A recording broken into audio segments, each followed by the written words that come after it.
É isso que surgiu em relação a como os Estados Unidos, sob o governo Trump, vão conduzir sua política externa.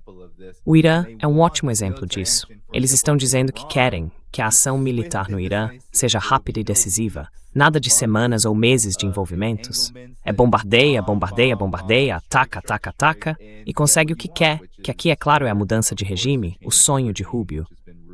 Mas há muito apoio popular ao governo no Irã. Quero dizer, estas são apenas algumas das fotos. Manifestações massivas, grandes comícios nas ruas, somadas ao fato de que o Irã realmente tem capacidade de se defender.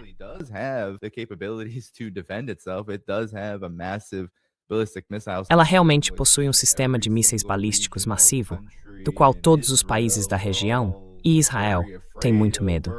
E acredito que os Estados Unidos também estavam bastante preocupados com isso. Existem compensações nesse tipo de abordagem de choque e pavor para conseguir o que queremos o mais rápido possível.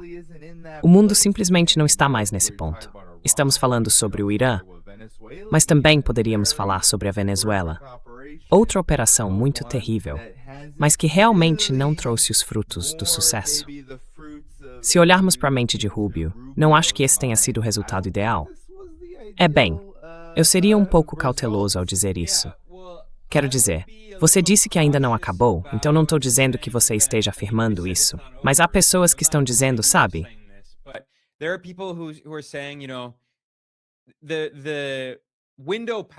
A janela já passou e Trump não vai bombardear o Irã novamente. Eu seria muito cauteloso quanto a isso, porque também sabemos que parte da estratégia de Trump é esse tipo de abordagem louco ao estilo Nixon. Ele quer que o mundo pense que ele é um louco, o que, convenhamos, ele é. Não é apenas uma encenação, é a imprevisibilidade, a natureza caótica disso. Não vamos esquecer, Mark Ames apontou isso no Twitter, e é um ponto muito bom, que quando Trump bombardeou o Irã pela primeira vez, na verdade, deixe-me corrigir, quando Israel bombardeou o Irã no ano passado, iniciando aquela guerra, e depois Trump também bombardeou o Irã, depois que Israel já vinha bombardeando o país por vários dias. Não vamos esquecer, foi Israel que começou aquela guerra. E quando isso aconteceu, Trump ainda estava tecnicamente em negociações de paz, ou como quiserem chamar, conversas com o Irã.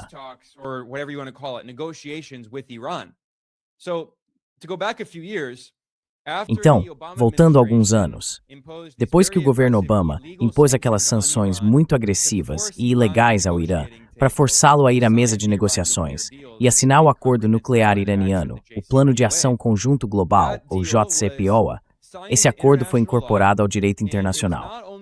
E não era apenas um acordo entre os Estados e o Irã. Era um acordo internacional que incluía os 5 membros permanentes do Conselho de Segurança da ONU: China, Rússia, Edalzuwei, Reino Unido e França, além da Alemanha, o P5+1 e a União Europeia. Todos assinaram o acordo, e então o governo Obama permitiu que ele fosse incorporado ao direito internacional por meio de uma resolução do Conselho de Segurança da ONU, a qual os Estados não vetaram.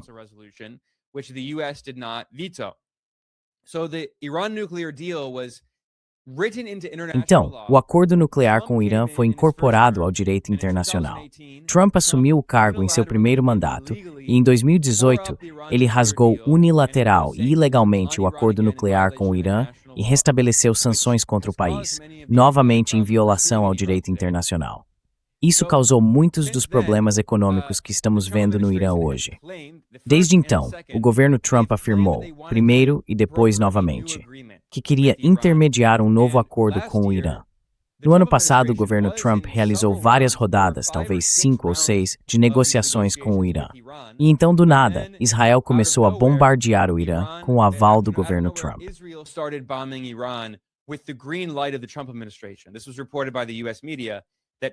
Isso foi relatado pela mídia dos Estados Unidos, que Trump pessoalmente deu a Netanyahu o sinal verde. E então, após vários dias de bombardeios israelenses, Trump também bombardeou o Irã. Portanto, é muito possível que o que estamos vendo agora faça parte de uma estratégia mais ampla, na qual Trump diz, sabe, eu não duvido, como dissemos antes, que o Irã tenha estabelecido um poder de dissuasão. E parte do motivo pelo qual Trump não bombardeou mais é o medo de que o Irã pudesse retaliar. Certamente há muitos ativos dos Estados Unidos na região que o Irã poderia atingir. Não duvido que esse seja um fator aqui, mas outro fator que devemos ter em mente é que isso pode fazer parte de outra estratégia, na qual os Estados Unidos dizem, tudo bem, não vamos bombardear agora.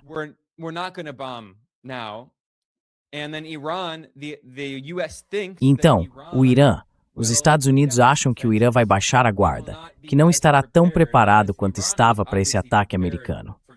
E então, quem sabe, talvez uma semana, duas, um mês ou até um ano depois, Trump poderia de repente bombardear o Irã novamente. Então é muito difícil prever. Isso faz parte da estratégia de Trump, certo? Essa imprevisibilidade.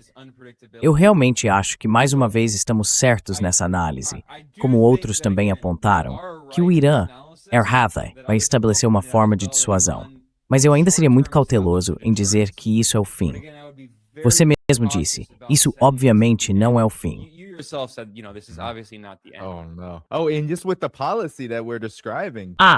E só com a política que estamos descrevendo, bem, essa ideia de precisar agir o mais rápido e com a maior força possível para conseguir o que se quer, muitas vezes não vai funcionar assim.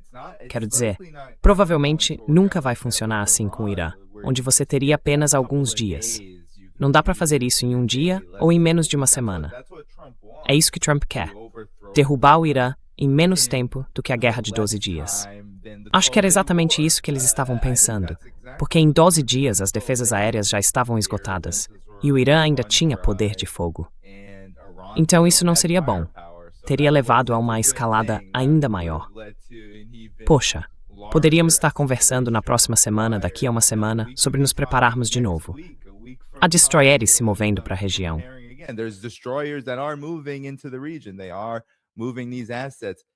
Eles estão movendo esses ativos.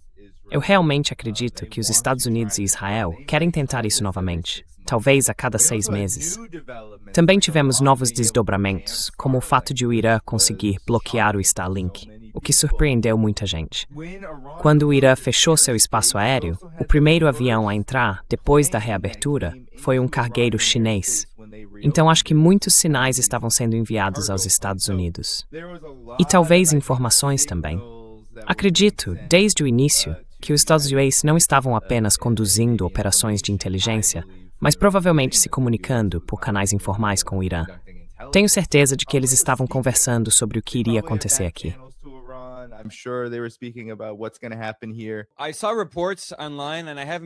Vi relatos online e não consegui confirmá-los de forma independente, mas aparentemente o Irã obteve essa tecnologia de bloqueio do Starlink da Rússia. Porque, claro, sabemos que o Starlink de Elon Musk tem sido muito ativo na guerra na Ucrânia.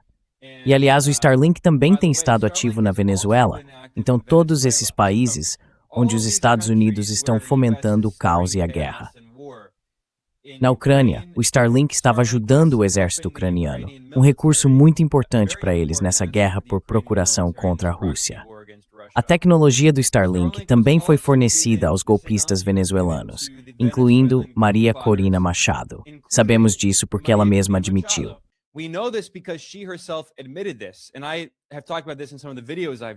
Eu já falei sobre isso em alguns dos vídeos que fiz. Machado deu uma entrevista a Trump Jr., o filho de Trump, em seu programa no Rumble. Houve um clipe infame dessa entrevista. Isso foi no início do ano passado, antes de Trump invadir a Venezuela.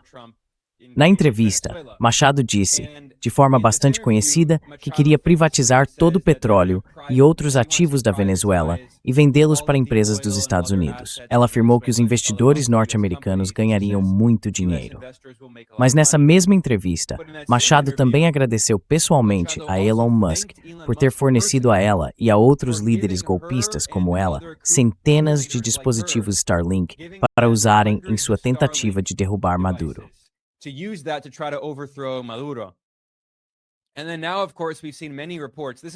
E agora, é claro, vimos muitos relatos. Esta não é a primeira vez, já faz alguns anos, que Musk estaria fornecendo a tecnologia Starlink para esses, digamos, revolucionários coloridos, os conspiradores e manifestantes de mudança de regime no Irã que tentam derrubar o governo iraniano. O interessante é que vimos relatos dizendo que o Irã conseguiu bloquear essa tecnologia usando sistemas russos. Sabemos que o Irã tem conseguido bloqueá-la. Isso foi amplamente noticiado.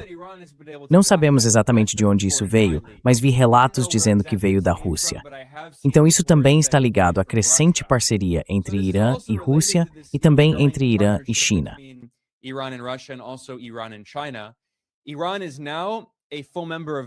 O Irã agora é um membro pleno do BRICS. Atualmente há 10 membros plenos no BRICS, além de cerca de uma dúzia de países parceiros. O Irã também é membro da Organização de Cooperação de Xangai, junto com a China e a Rússia. Portanto, é evidente que eles estão se coordenando de forma mais estreita. Eles estão, sem dúvida, trabalhando juntos em questões de segurança e se opondo a esse tipo de revoluções coloridas e esforços de mudança de regime apoiados pelo Ocidente. Todos esses temas estão interligados. E é claro, o Irã e a Venezuela têm sido parceiros muito próximos, e o Irã tem oferecido grande apoio à Venezuela, especialmente nas áreas econômica e tecnológica, já que o Irã, assim como a Venezuela, é um grande produtor de petróleo.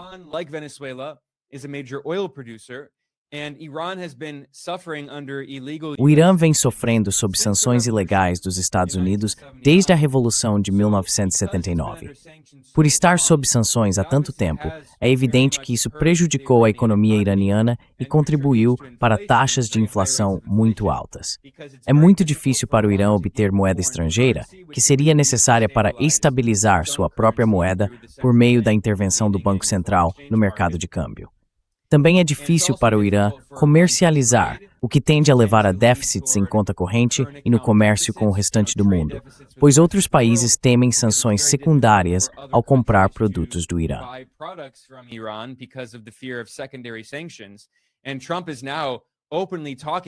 E Trump agora está falando abertamente sobre adicionar mais sanções secundárias, inclusive por meio de tarifas. Ele disse que vai impor uma tarifa de 25% a qualquer país que comercialize com o Irã, o que basicamente faz parte de um bloqueio econômico que ele está tentando impor contra o Irã. Semelhante ao bloqueio contra Cuba, em que os Estados ameaçam sanções secundárias contra governos estrangeiros, empresas e instituições financeiras que façam negócios com Cuba. Então essas questões estão todas relacionadas, é claro. Mas enfim, voltando à Venezuela. A Venezuela tem sido uma grande exportadora de petróleo há mais de 100 anos.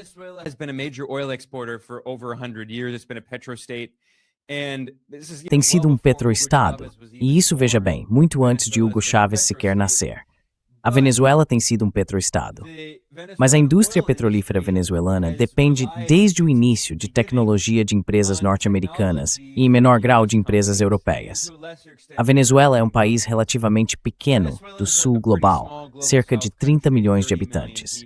Ela não tem capacidade de criar a infraestrutura de perfuração e outros bens de capital necessários para realmente extrair o petróleo do subsolo. A Venezuela tem sido uma grande exportadora de petróleo, mas não produz toda essa tecnologia. Pouquíssimos países produzem.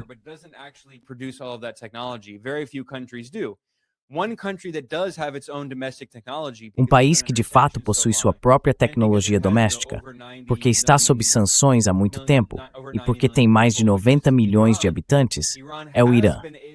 O Irã conseguiu desenvolver parte dessa tecnologia e compartilhá-la com a Venezuela.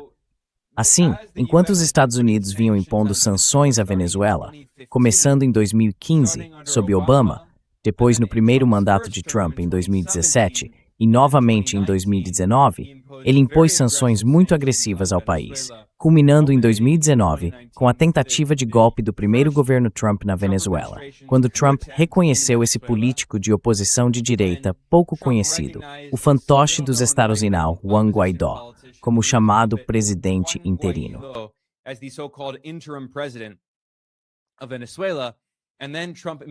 E então Trump impôs um embargo econômico à Venezuela em agosto de 2019. Eu me lembro, eu estava lá na época. Isso foi modelado diretamente a partir do embargo econômico dos Estados Unidos contra Cuba. Então veja, essas mesmas táticas que o Império dos Estados Unidos vem usando contra Cuba desde a Revolução de 1959, contra o Irã, desde a Revolução de 1979, e contra a Venezuela, desde a Revolução Bolivariana de 1999. São as mesmas táticas que os Estados Unidos repetem. Portanto, também faz sentido que esses países visados pelo Império dos Estados Unidos tenham se coordenado de forma estreita. O Irã, além do apoio que tem dado à luta de libertação palestina contra o colonialismo israelense e a outros movimentos de resistência e grupos anti-imperialistas em toda a Ásia Ocidental e o Oriente Médio. All across West Asia, the Middle East, Iran has been supporting resistance movements in Iraq. O Irã tem apoiado movimentos de resistência no Iraque, na Síria, no Líbano e no Iêmen. Da mesma forma, o Irã tem oferecido muito apoio a movimentos revolucionários na América Latina. Passei muito tempo vivendo na América Latina e os movimentos revolucionários de esquerda lá têm uma visão muito positiva do Irã.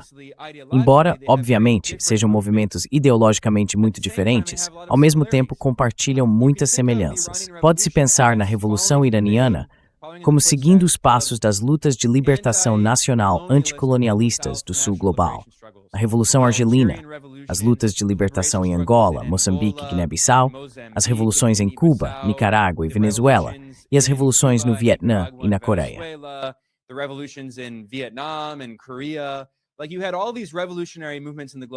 Houve todos esses revolucionários no Sul Global lutando contra o colonialismo ocidental. Nem todos eram comunistas ou socialistas, mas alguns eram. Muitos eram, e alguns também eram apenas movimentos nacionalistas. O Irã é muito semelhante a isso. É um tipo de movimento nacionalista anticolonial do Sul Global. Por isso, não é surpreendente ver que o Irã demonstrou tanta solidariedade com outras lutas de libertação nacional e movimentos anticolonialistas ao redor do mundo. Então, quando os Estados Unidos miram na Venezuela e no Irã, isso faz parte de um ataque imperialista mais amplo ao Sul Global e às lutas anticoloniais de libertação nacional. Assim como você sabe, os Estados Unidos assassinaram o fundador da República Democrática do Congo, o primeiro líder democraticamente eleito do Congo.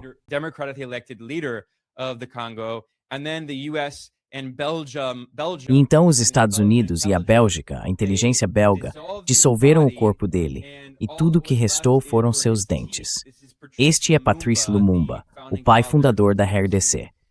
E então, sabe, você pode olhar para cada país do Sul Global que teve esse tipo de luta revolucionária. Os Estados Unidos e as potências imperiais europeias travaram ataques constantes contra todos esses movimentos de independência. E sabe, hoje a Europa é muito mais fraca em comparação com o que era em meados do século XX. E os Estados Unidos agora estão, sabe, seguindo os passos dos impérios coloniais europeus. Então o Irã sempre foi, sabe, um espinho no lado do imperialismo ocidental desde a Revolução.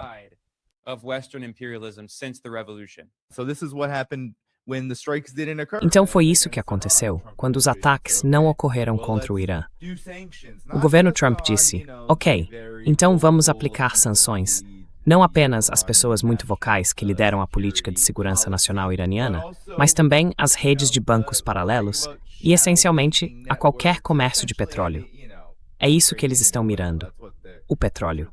E veja, eles estão fazendo o mesmo com a Venezuela. Estão apreendendo petroleiros. Ainda há um bloqueio à Venezuela, apesar de um alívio parcial das sanções no do país.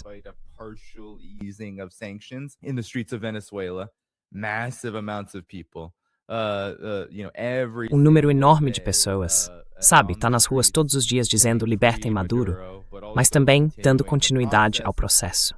E muita gente diz que Delcy Rodrigues é, você sabe, uma agente secreta dos Estados Unidos. Mas como temos dito, a proposta de Delcy Rodrigues é usar qualquer comércio, quaisquer benefícios do comércio com os Estados Unidos, que aumentou um pouco desde esse ato horrível de guerra contra o país, para financiar a saúde, para financiar, sabe, a continuidade da Band.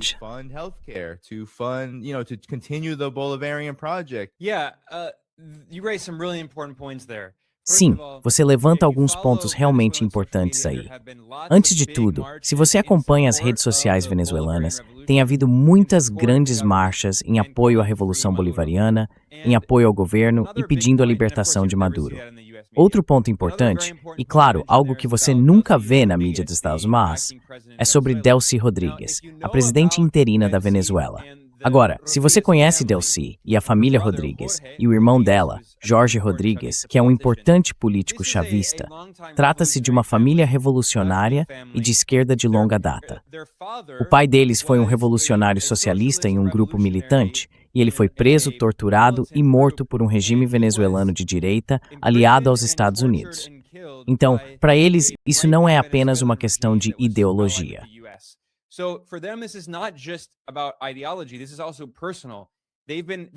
Isso também é algo pessoal. Eles passaram a vida inteira engajados nessa luta pela soberania, combatendo o imperialismo dos Estados Unidos. E para eles, não há como bem. Ela, Delcy Rodrigues, que é a presidente interina agora, ela era vice-presidente no governo Maduro e, constitucionalmente, é a presidente interina.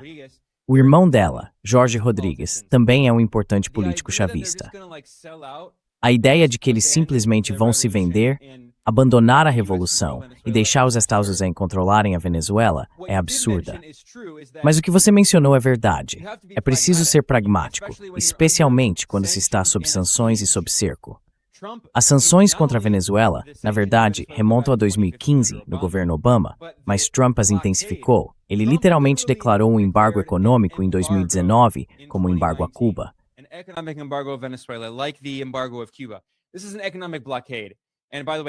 Isso é um bloqueio econômico. E, aliás, Trump agora expandiu esse bloqueio para um bloqueio naval, como vimos. Nessas condições, quando você é um país pequeno com 30 milhões de pessoas, não dá simplesmente para dizer que se dane, vamos lutar contra vocês. Quero dizer, isso simplesmente não é possível. Então sim, Delcy entende que precisa ser pragmática, mas ela não está vendendo o país aos Estados Unidos. Eu explico isso em um vídeo longo no meu canal, mas para resumir a mensagem, a Venezuela tem sido um petroestado há 100 anos. Já falei sobre isso, muito antes de Hugo Chávez nascer. Tem sido um petroestado, e o modo como o sistema funcionava era que o país exportava petróleo. Até 1976, esse petróleo era explorado por corporações norte-americanas. Em 1976, o governo venezuelano, no papel, nacionalizou o petróleo.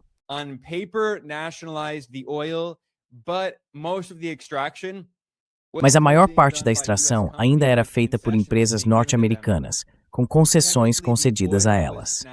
Tecnicamente, o petróleo pertencia nacionalmente ao povo da Venezuela, mas as empresas dos Estados Unidos ainda ficavam com a maior parte dos lucros.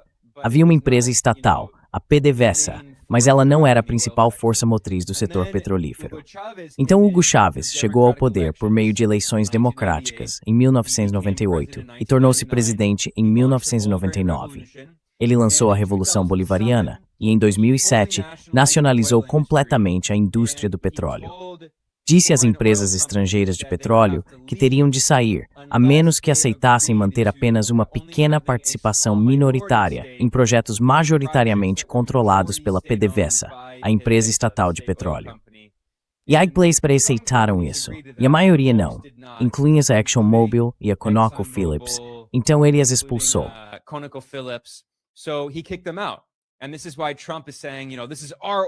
E é por isso que Trump está dizendo, sabe, este é o nosso petróleo, ele pertence às nossas empresas. Se você observar a produção de petróleo da Venezuela, como mostrei naquele vídeo que fiz, ela ainda era muito estável e muito alta sob Chávez. A Venezuela também estava naquela época se beneficiando de preços de petróleo muito altos no mercado global, parte de um superciclo de commodities. Houve um grande boom. Mas então, em 2015, Chávez morreu em 2013, Maduro venceu a eleição naquele mesmo ano e se tornou presidente. Em 2015, Obama impôs sanções à Venezuela. E depois, em 2017, Trump impôs sanções ainda mais agressivas e pesadas. A partir dessas sanções, a produção de petróleo da Venezuela começou a cair significativamente. Mesmo após a nacionalização sob Chávez em 2007, a produção de petróleo havia permanecido por 7 anos.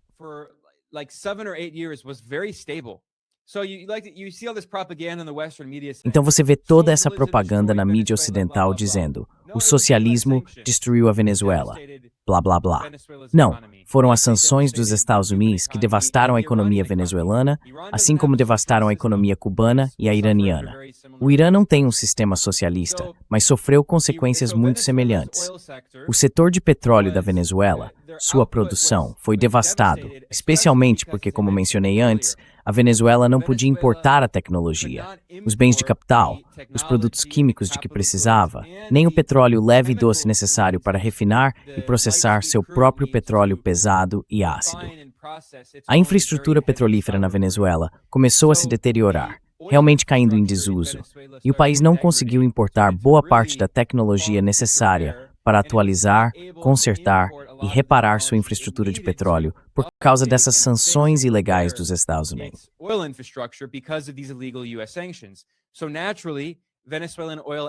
Naturalmente, a produção de petróleo venezuelana caiu de forma muito significativa. Era de cerca de 2,5 milhões de barris por dia, e depois despencou no auge da tentativa de golpe dos Estados Unidos durante o primeiro mandato de Trump, em 2019 e 2020. Essa produção caiu para menos de 1 milhão de barris por dia. Nos últimos anos, ela vem se recuperando ligeiramente e agora está um pouco acima de 1 milhão de barris por dia. Então veja bem, você olha para essa situação. O país está sob cerco. Não há a infraestrutura necessária. Falta o petróleo leve necessário para refinar o óleo. O país está sob cerco. É preciso fazer algum tipo de concessão para tentar conseguir o levantamento de algumas dessas sanções. Basicamente, o que Delcy fez com o governo Trump foi fechar um acordo em que a Venezuela venderia petróleo.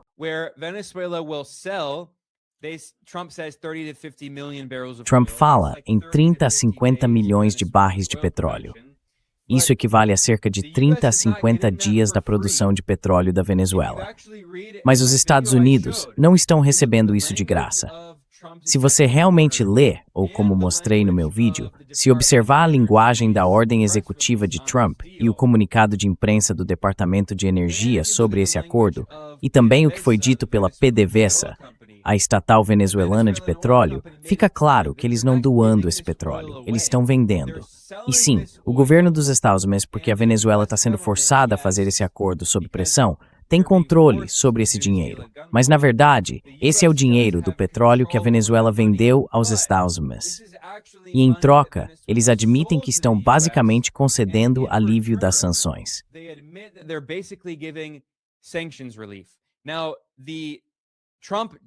Agora, o Departamento de Energia de Trump não usou o termo alívio de sanções, mas na prática é um alívio de sanções. Porque a pergunta é, o que a Venezuela está recebendo em troca desse dinheiro?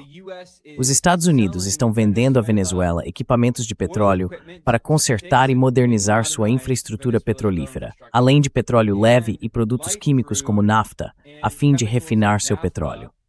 Basicamente, o que estamos vendo aqui é que Trump não quer admitir publicamente que está concordando com o alívio de sanções, porque é exatamente isso que está acontecendo. Então, em vez disso, ele diz, estamos pegando o petróleo da Venezuela. Mas, na realidade, o que Delcy concordou foi em vender parte do petróleo da Venezuela e permitir que algumas empresas americanas invistam no país, porque, neste momento, eles precisam aumentar a produção de petróleo.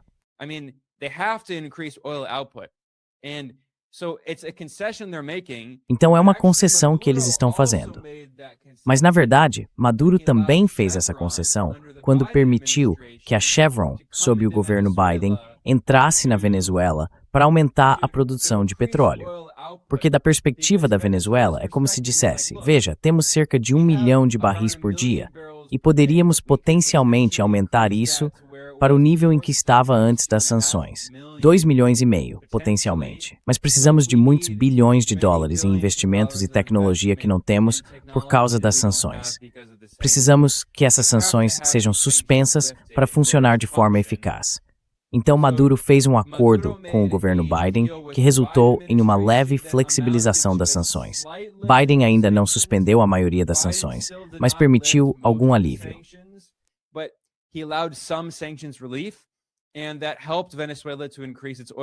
E isso ajudou a Venezuela a aumentar sua produção de petróleo. Depois, Trump assumiu e cancelou aquele acordo com a Chevron. Alguns meses depois, isso foi em fevereiro, e então em julho, Trump permitiu que a Chevron voltasse a operar. Isso foi sob o governo Maduro. Basicamente, o acordo feito agora, sob Delcy, é muito semelhante ao que foi feito entre Maduro e o governo dos Estados Unidos, permitindo que a Chevron entrasse. Basicamente, eles estão fazendo a mesma coisa, e Delcy está fazendo isso em troca dos Estados Unidos, com o dinheiro que a Venezuela está recebendo das vendas para os Estados Unidos, porque os Estados ainda mantêm sanções sobre a Venezuela e não permitem que o governo venezuelano use o sistema financeiro dominado pelos Estados Unidos.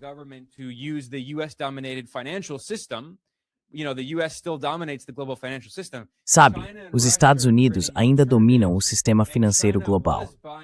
A China e a Rússia estão criando alternativas, e a China estava comprando 80% do petróleo da Venezuela. Mas mesmo assim, a Venezuela está bloqueada de grande parte do sistema financeiro internacional. Então, agora o Trump está dizendo que nós controlamos esse dinheiro, mas na realidade esse dinheiro está sendo usado para pagar por coisas. E o Trump também disse que a Venezuela está comprando apenas produtos americanos de nós. Tipo, sabe, o Trump quer agradar a sua base maga e tudo mais. Ele diz que estamos pegando o petróleo deles, mas na verdade o que está acontecendo é comércio. Eles só não chamam de comércio.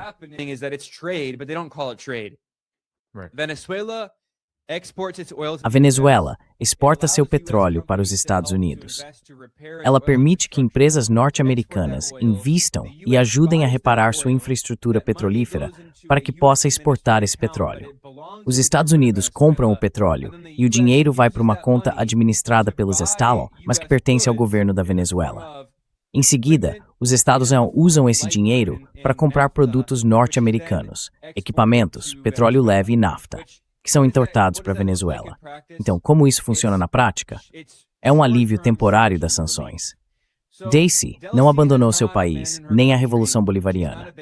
Ela foi obrigada a fazer essa concessão aos Estados Unidos para ter uma indústria petrolífera mais funcional, da qual o governo venezuelano precisa para financiar programas sociais, saúde, educação e habitação pública.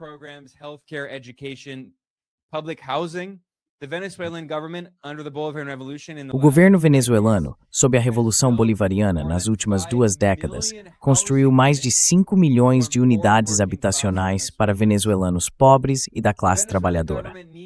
O governo precisa da receita do petróleo para financiar tudo isso e precisa reparar a infraestrutura petrolífera para obter essa receita. Portanto, trata-se realmente de uma questão de pragmatismo político. O que Delcy está fazendo é basicamente o que Maduro também vinha fazendo antes. Trump quer convencer as pessoas de que ele supostamente está comandando a Venezuela. Mas novidade, ele não está comandando a Venezuela. Acho que os Estados Unidos pensaram que quando tentaram sequestrar Maduro, o governo venezuelano provavelmente cairia.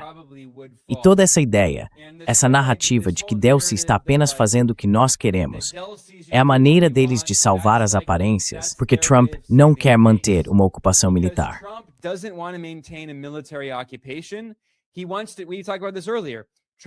Ele quer isso. Nós conversamos sobre isso antes.